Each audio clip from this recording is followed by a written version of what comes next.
इसी में आगे नेक्स्ट है ग्रेफाइट के उपयोग। तो ग्रेफाइट के उपयोग में हम ये पहला पॉइंट जो है इसका उपयोग किस में होगा, शुष्क स्नैक के रूप में कर सकते हैं। इसका उपयोग शुष्क स्नैक के रूप में। दूसरा अगर लें लोहे की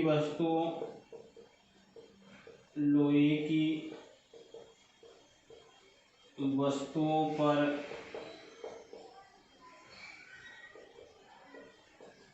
पॉलिश करने में। तीसरा अगर अपन लें इसका उपयोग किस में ले सकते हैं अपन, लिखने वाली पेंसिल में।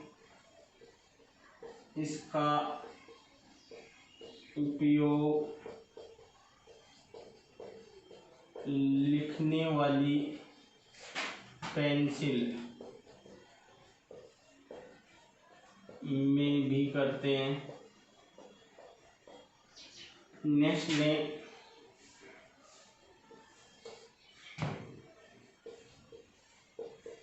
परमाणु भट्टी में मंदक के रूप में भी ग्रेफाइट का प्रयोग किया जाता है। एक और ले सकते हैं, जैसे जो अपने सेल जो होते हैं उन सेलों में काले काले रंग की, जैसे अपन उस सेल को खोलते हैं उसमें एक रॉड निकलती है छोटी सी काले रंग की, और वो किसकी है, ग्रेफाइट की। अर्थात इसका उपयोग इलेक्ट्रोड बनाने में भी किया जाता है। तो ये किसके उपयोग थे, ग्रेफाइट के। तो ग्रेफाइट का उपयोग देखता पहला शुष्क स्नैक के रूप में। क्यों, क्योंकि इसकी संरचना कैसी होती है, परतदार संरचना के कारण, परतदार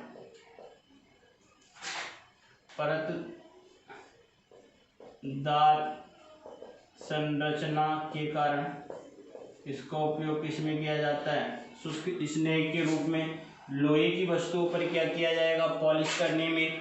इसका उपयोग लिखने वाली पेंसिल में भी प्रयोग किया जाता है। परमाणु भट्टी में मंदक के रूप में, अर्थात जो अपरमाणु नाभिकीय अभिक्रियाएं जो होती हैं, एक विखंडन अभिक्रिया, एक होती है संलयन अभिक्रिया। तो जो तेजी से जो अभिक्रिया होगी तो उन अभिक्रियाओं को क्या होता है, कंट्रोल करने का काम करेगी। तो इसलिए इसका प्रयोग किस में किया जाएगा, मंदक के रूप में किया जाता है। जो इलेक्ट्रोड के रूप में, जो सेल जो होते हैं तो वहां पर इलेक्ट्रोड बनाने के रूप में भी किसका उपयोग किया जाता है, ग्रेफाइट का उपयोग किया जाता है। करते हैं तो फुलरिन में पहला पॉइंट जो है वो है इसकी संरचना किसके समान होती है, फुटबॉल के समान होती है।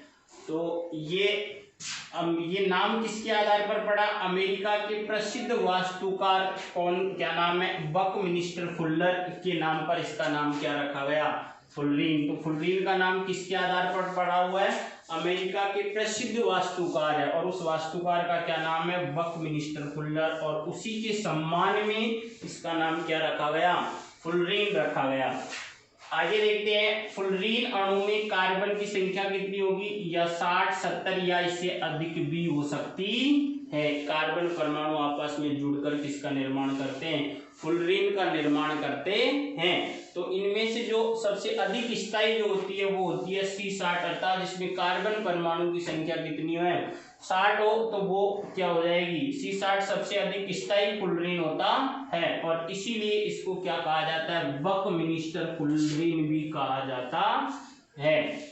C60 की संरचना में की बात करते हैं तो कितने फलक होंगे, जो आपस में कार्बन परमाणु जुड़ जाते हैं और जुड़कर एक संरचना का निर्माण करते हैं, तो उसमें 32 फलक होते हैं। कितने फलक होंगे, 32 फलक होंगे, और उन 32 फलक में से 20 फलक जो होते हैं वो तो होते हैं षटकोणीय, तथा 12 जो फलक होते हैं वो कैसे होंगे, पंचकोणीय। टोटल कितने फलक, 32 फलक, 32 में के 20 फलक षटकोणीय, और 12 फलक जो होते हैं वो कैसे होंगे, पंचकोणीय होते है। और इसकी संरचना किसके समान होगी, फुटबॉल के समान होती है, इसीलिए इसे क्या कहा जाता है, बक्की बॉल भी कहा जाता है।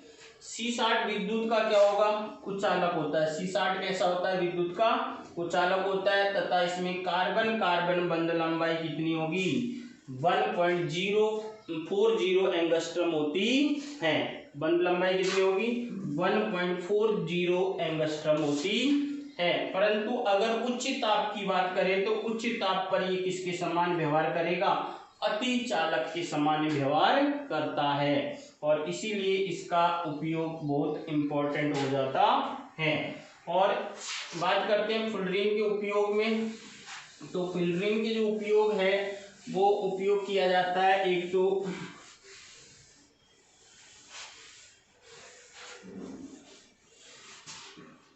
फुलरिन का उपयोग प्राकृतिक गैस के शुद्धिकरण में भी किया जाता है। उपयोग की बात करते हैं, उपयोग प्राकृतिक गैस के शुद्धिकरण में इसका उपयोग किया जाता है। आणविक बेरिंग के रूप में, आणविक बेरिंग में भी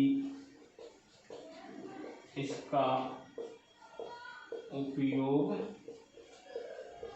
किया जाता है। तो ये है, और एक अति चालक होने के कारण भी इसका उपयोग क्या हो जाता है, बढ़ जाता है। तो ये इसके क्या है, उपयोग है।